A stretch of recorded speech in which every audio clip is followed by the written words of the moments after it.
Peace to your feet, we bringing the news. Facts stay sharp, yeah, we never confused. From the streets to the world, get the real, no cap. Breaking headlines, put the truth on the map. Yo, fast with the facts, we don't play no games. Reporting what's real, we ain't chasing fame. Call Peace TV, stay locked, stay tuned. If you want the real talk, we deliver it soon.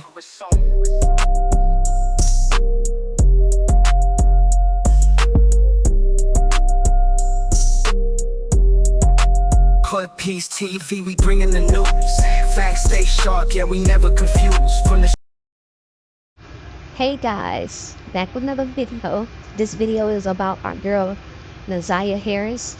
In this video I'm gonna be speaking about y'all. Did y'all know that it was a point in time where Roxy was on a panel and she came out and said that she had Naziah's phone, I guess one of her phones, that it had been passed around to different people, and someone called her to tell her to come get the phone, that the phone was being passed around from family members had gave the phone away. Now, she didn't say who called her to come get the phone. She didn't say who all had their hands on this phone or anything, but I want to know, like, what did Roxy do with the phone? Did she end up going through that phone? Did she know certain things that were in this phone? Did she talk to Shannon about some things that was in this phone?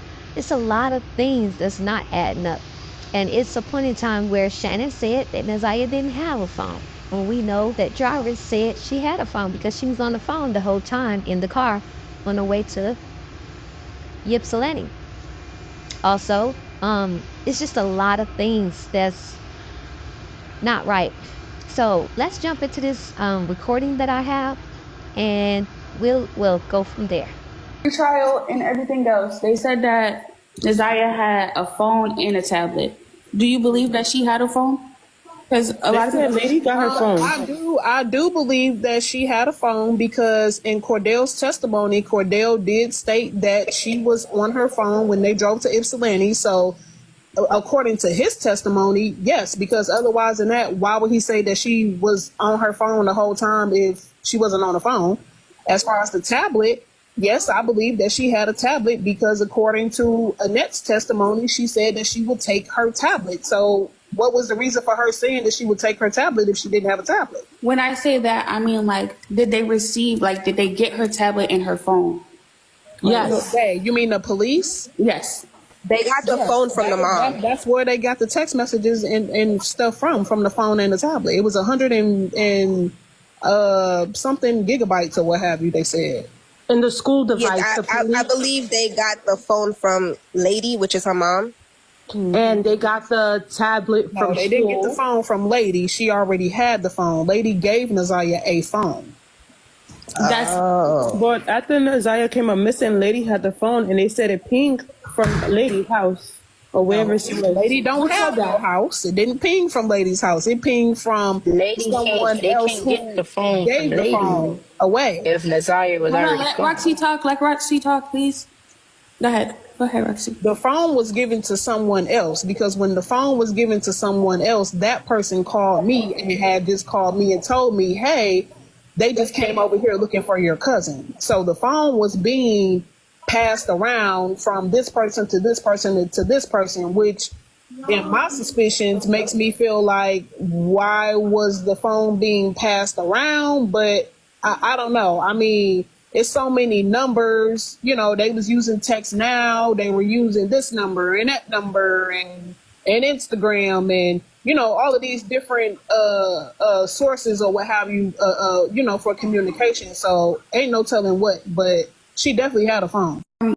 So y'all heard it from the horse's mouth itself that she ended up getting the phone in her possession. Now I'm wondering, is that the phone that the police end up getting and being able to retrieve certain text messages off of? So this is what I have a problem with these panels. When you trying to get information, why are you over talking the person that you can get like some real information from. If they would have just let her talk and continue to talk, I believe we would have found out a little bit more, and a little bit more. Like, how is y'all trying to tell her something that she probably already has information about, like prevalent information of? These panels need to just take their time and let the person talk, and you will get a lot of information. They say when you let a person talk, they will talk their way into something. You know what I'm saying? They will spill the information that you need. So, I'm going to see if I can find a little bit more information about this phone and Roxy having this phone. Y'all like, comment, subscribe, hit that notification bell. Thanks for the support. But I just don't know. I just feel like, in a way, it's things Roxy is not telling us, because her and Shannon was really tight at the point, and seeing them in that kitchen and her and Mark D pulled up to Marquita's boyfriend's house, it let me know a little bit more that maybe Shannon has opened up to her a little bit about certain things, and it's just that Roxy don't want to speak on certain things. I still don't know how they are saying that, presuming Naziah to be unalive at this point. But I guess we will find that out in court when the trial happens. But yeah, bye. I'm out of here at this point.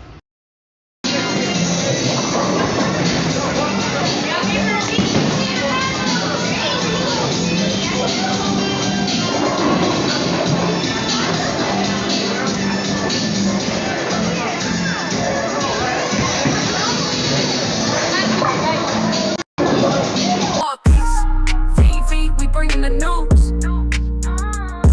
Facts stay sharp, yeah, we never confuse.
So yeah, y'all heard that this man literally was speaking from his heart, and um, I agree with a lot of things that he said in that conference.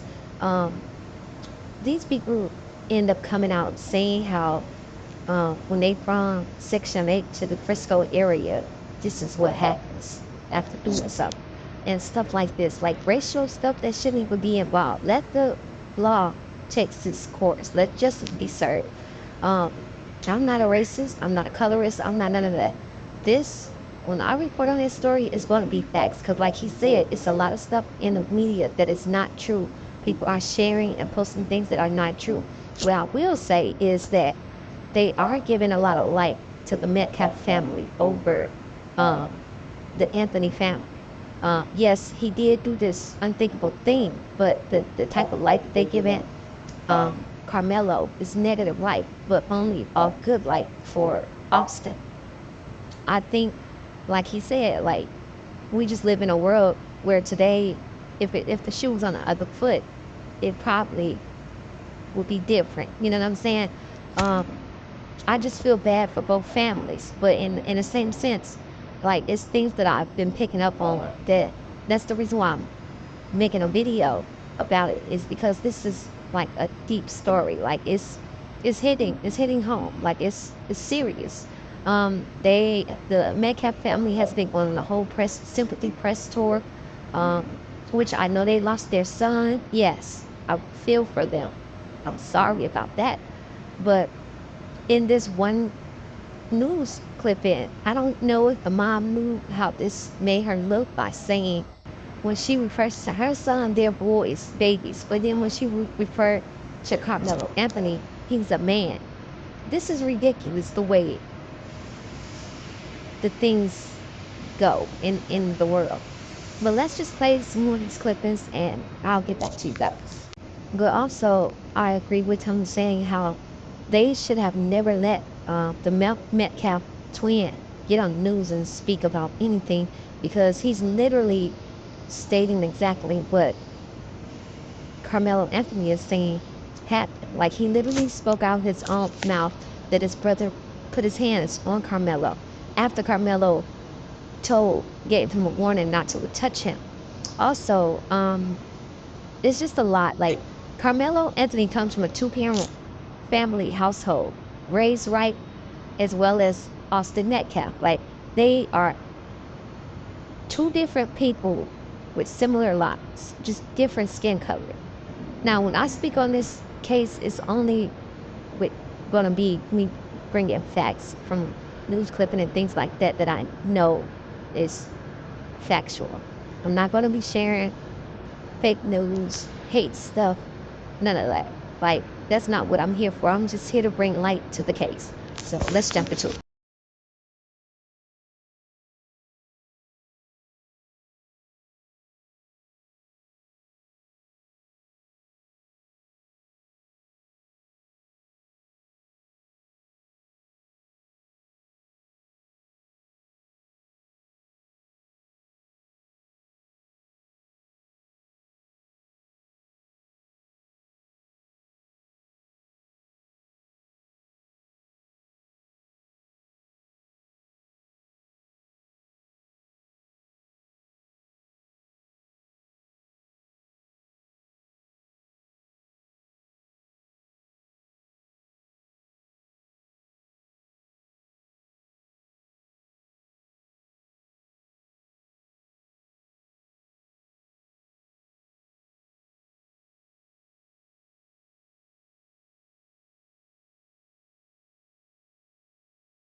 So y'all seen that. And this is part of what we're talking about. I know she's grieving. I know the family is hurting. Prayers to them. But this is what I'm saying. Like, this is why the world is the way it is. And this is why being a parent and parenting in the right way is a good thing. Because I know she's hurting, but the way she came off with speaking about Carmelo Anthony, not wanting to speak about him, it's the way she said it and the demeanor behind it, which gives off a negative energy, which is rubbing off onto her son, possibly. They know that racist things has been happening to the Anthony family, hate and things spew, and I have yet to see them come out and speak about not doing that like most people do. So that speaks volume. But again, I pray for both families. This is a messed up situation, and I don't know. I'm not in Anthony's head, but y'all heard the mom say her boys are 225 pounds. And also I read somewhere where they're over 6 feet tall. So you gotta step in his shoes just a little bit, just a tiny bit. It's two of them, one of him. I'm not saying he should have pulled out a knife. No. What I would have done if I was those twins was go get an adult to have him removed. That confrontation could have been avoided on both ends. Carmelo should have never had that knife. They should have never approached him and tried to move him physically. So y'all like, comment, subscribe, hit that notification bell. Y'all know y'all my people over here. I'm not a racist. I'm not a colorist. I'm not none of that. But we break down the news over here. And one thing that the guy from the National Association network said, it was it's a lot of lies out here floating around. And one of the lies as well is in that video with the mom and the twin brother, where they're saying that Austin passed away in his brother's arm. But then you also hear her say he passed away at the hospital after them trying to save his life and things like that. So this is what I'm saying about sympathy run and things like that. If you're gonna do it without all the lies, because the lies end up coming out. So y'all like, comment, subscribe, hit that notification bell, and y'all stay mindful, stay blessed, and don't come in the comments with the bull crap. My people over here know how our channel is ran. We don't do the mess. So bye.